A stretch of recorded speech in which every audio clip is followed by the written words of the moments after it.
A president eyeing a massive chunk of icy real estate like it's the ultimate fixer-upper, complete with strategic views and untapped treasures. Welcome to Donald Trump's renewed quest for Greenland, where tariffs meet military maneuvers in a high-stakes Arctic drama that's as chilly as the landscape itself.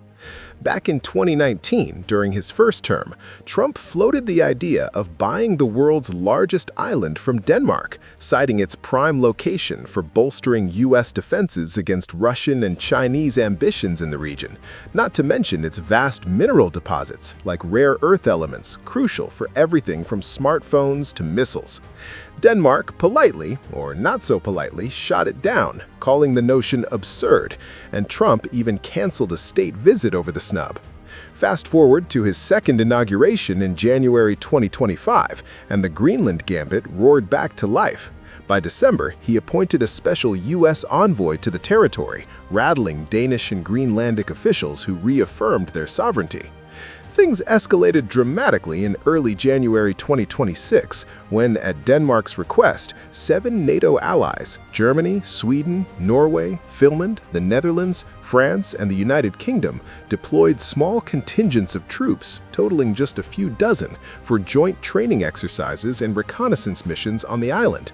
This symbolic show of solidarity aimed to demonstrate that the alliance could secure the Arctic without America claiming outright ownership, especially given the existing U.S. presence at Pituffik Space Base, formerly Thule Air Base, which has hosted American forces since a 1951 defense pact and supports missile defense and space surveillance for NATO.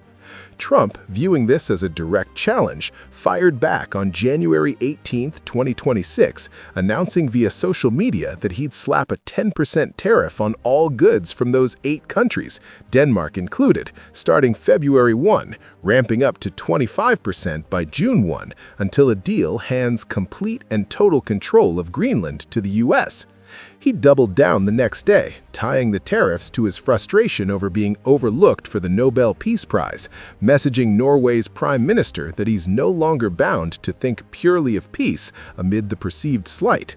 European leaders, from France's Emmanuel Macron texting his bewilderment to the EU plotting potential $108 billion in retaliatory tariffs, have decried the move as counterproductive, warning it could fracture NATO and reignite trade wars. Trump insists it's all about national security, pointing to Greenland's strategic perch between North America and Europe, but critics argue the U.S. already has ample access without ownership, and force, which he hasn't ruled out, would be a disastrous overreach. In this frosty standoff, where alliances teeter on the edge of an economic iceberg, one thing's clear. Trump's Greenland push isn't just about land, it's a bold bet on reshaping global power, leaving the world wondering if the chill in transatlantic relations will thaw before the tariffs bite.